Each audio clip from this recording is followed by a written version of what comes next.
Good evening and salutations, my Days of Lies fans. You know, in some ways, I knew that they were going to sit there and write this Melinda part of the story. Like they were going to be in the corner the way that they wrote this story with her. Because, by all rights, Connie should have killed her. This is after she finds out that she's still alive. She's like, okay, you know what? Listen, I gotta sit there and finish the job. So as she's about to sit there and slit her throat or whatever, her conscience, in the form of Lee, stops her. Now, you know, in her nut job of a head, her conscience convinces her that Melinda never did anything to her. Yes, she went too far with Robert or Bobby or whatever the hell his name was, but she's not a bad person, and Melinda could sit there and still live a long, full life. So you don't have to do this. And her conscience wound up getting through to her, and she decides not to kill her. Now, I felt like she wasn't going to die because she's been on the show she's been on the show longer than I've been watching the show. She's been on the show for a very long time. So I knew by that alone that she was not going to die. But in all reality, she was supposed to die. Remember, Connie said that she wanted anyone that hurted Lee to, get revenge on him. It wasn't just Gabby, it was also Melinda. So why Connie didn't kill her off doesn't really make a lot of sense to me. Like I said, I felt like they wrote this portion of the story into a corner. And long story short, she just winds up being tied up when she wakes up finally. Now, Stefan, for some odd reason, felt that he just does this so-called heartfelt apology to Gabby that all was going to be forgiven. And clearly, he was wrong. And I don't blame Gabby one bit for not forgiving him. Listen, there's certain things in this world that I can forgive. Cheating isn't one of them. I don't understand how some people can sit there and get past that. Because when he's sitting there giving this sad-ass excuse for an apology, he's all like, oh, well, it was a mistake. It was a one-time thing. It didn't mean anything. All this stuff doesn't matter, okay? You didn't just betray her.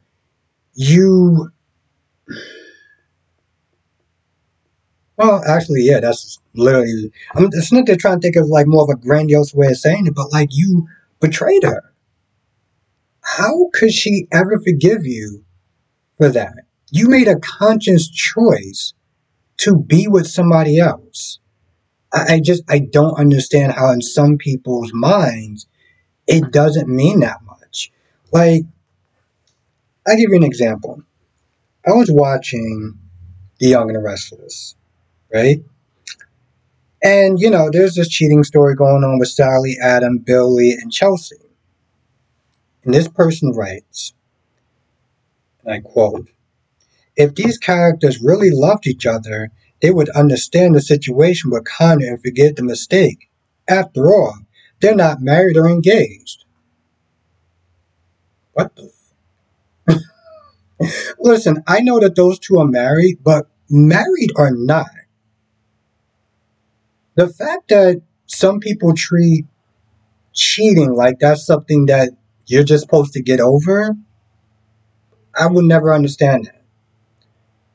And so she's agrees to come back home, and then he just starts going on some sort of wild tangent, and she's like, no. I'm just coming back to get my shit. And then I'm going to peace out forever. And so she heads back to the mansion. And while that's going on, you got EJ filling fake Abby up one or some of her transgressions that she did back in the day. Um, as far as sleeping with Stefan, sleeping with him, and she's not exactly too proud of that, right? So when Chad comes back from having his, in my opinion, a boring conversation with Julie, he finds out that EJ is, giving her some really bad parts of her life, and he gets pissed off. And the only thing that EJ has to sit there and say as far as defense goes is eventually she was going to learn that anyway. Which is true. Because hell, even Stefan was like, listen, it's better to tell her about all the stuff now than for her to sit there and figure the stuff out later on. The only thing that the scene with Chad and Julie gave was, if you didn't watch it, or you need to sit there and catch up what was going on, especially the shit show with Jennifer meeting Abby, or fake Abby for the first time, and how much of a disaster that was, that's the only thing that you need to know. Other than that, Anyway, he's all pissed off. And I'm like, again, she needed to know anyway. On top of that, you did move her into that house. You're sitting there saying that they weren't going to run into each other with you not being there to sit there and shield her from whatever sort of bad stuff that was going to sit there and come up. It's like, come on. Like, I don't know. I felt like that was a little kind of naive.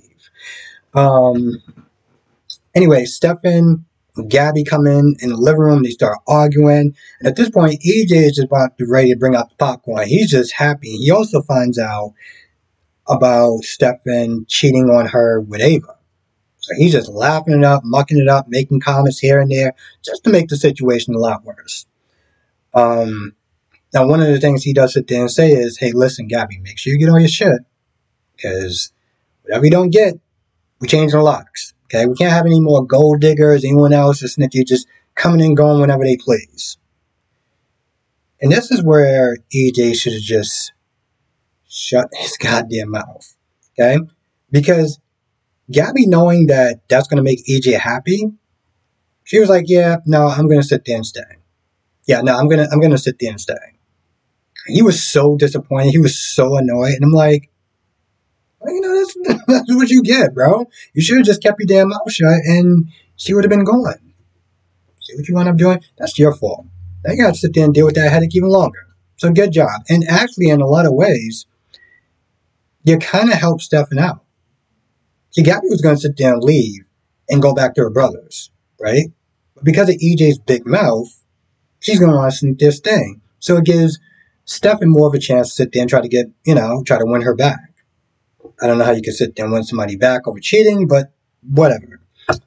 Now Ava sits there and tells Rome about her being fired, sleeping with Stefan, and just, all of it.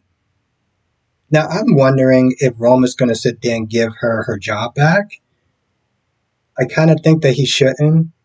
Only for the simple fact that the minute that she winds up getting another job, she's just going to wind up leaving him again. So what's the point? Also, in all reality, what is she even still doing there? Rip is gone. Steve is married. You have no real reasons to sit there and be there. So, I'm surprised she didn't leave when Trip left. You don't have a reason to be there. You're not going to sit there and plan on, unless she's going to plan on hooking up with Stefan. I don't see a reason. I mean, yeah, you could sit there and say Brady, but Brady got his own shit going on, so you don't have time to sit there and have any romance with anyone.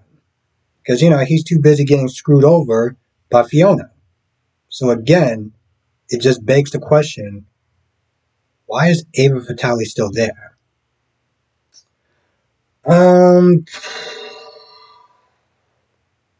like I said, Melena wakes up, she's all tied up, and looking at Crazy Connie in a cardboard cutout of Lee. Now, I'm going to be honest. I'm going to be so happy when this Connie storyline is over. I really am. I just, I mean, it's getting to a point where now she's practically talking to herself and answering herself. And I know this is supposed to be like, I get it. It's given a bit of danger and excitement and stuff like that. And you're kind of wondering who's going to get killed off and stuff, which is fine. But they could have really picked a better. They could have really picked a better villain. Hell, I would sit there and take Jan Spears back in a heartbeat at this point. Anyway, that's pretty much all I got. I can't think of anything else. Now, if I did miss anything, you know what to do. Write it down in the comment section below, or better yet, come to the live stream tonight, 8 p.m. Eastern, 5 p.m. Pacific. We'll talk about all the shows: General Hospital, Days of Our Lives, Bold and Beautiful, Young and the Restless. Also, it's my birthday, so definitely come through the stream tonight. Anyway, with that being said, I'm going to go. I'll see you in the next video.